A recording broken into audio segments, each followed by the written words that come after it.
What's going on? Not much, brother. I shot 3 episodes of Ridiculousness, 10 total, most reoccurring guest of all time.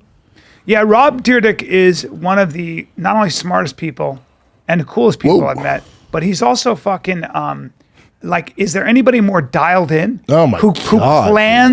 Who plans his life to the nth degree?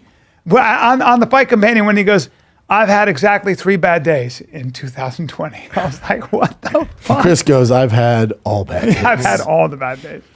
I'm with some of these people. Does anyone actually watch this show anymore? People still watch cable television. So just so you morons know, that show is, the views on that, there's a reason why I won't release how much he gets paid. There's a reason why he is the entire network.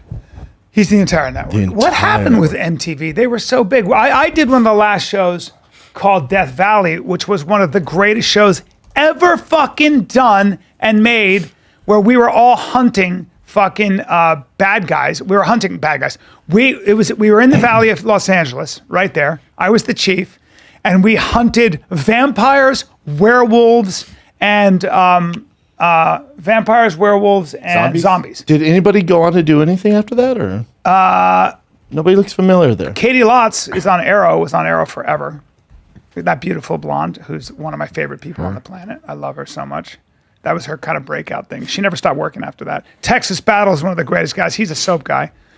Tanya Raymond was on a show for a while, and she's like one of those intellectuals, and she looks like that. She's gorgeous. Charlie is a groundling, so he's always popping up on stuff. And Bryce Johnson, I haven't seen him much, but he just did something, I think. So they're all working, but they, I mean, that's success in itself.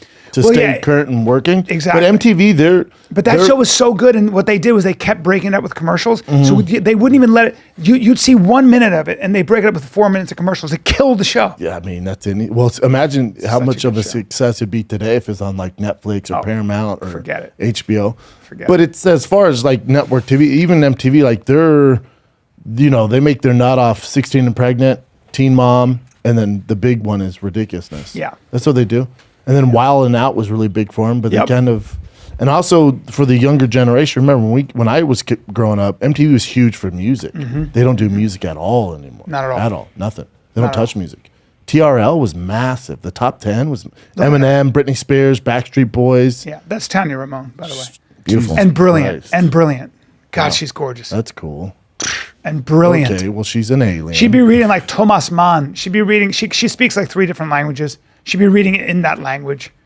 She looks like that, but she comes from like a super intellectual family. She seems cool. Yeah, she's actually awesome. But also MTV was saying like now with the younger audience, like, the people that watch Game of Thrones and like Narcos and stuff aren't teeny boppers. Like the attention span, it's all TikTok. Like they have to figure out like how to grab the attention of kids, and it's such a short time to do it. So they're trying to figure that algorithm out. Movies are dealing with this. Movies are dealing with the fact that all of our brains have been rewired. Because cell phones. Well, with TikTok. Right? That's what I'm saying, cell phones. Yeah. Yeah.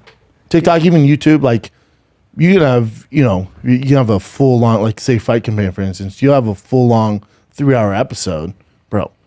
I mean, people our age are watching 3 hours, but then most of them are just watching the clips. The clips will get more views than the full episode.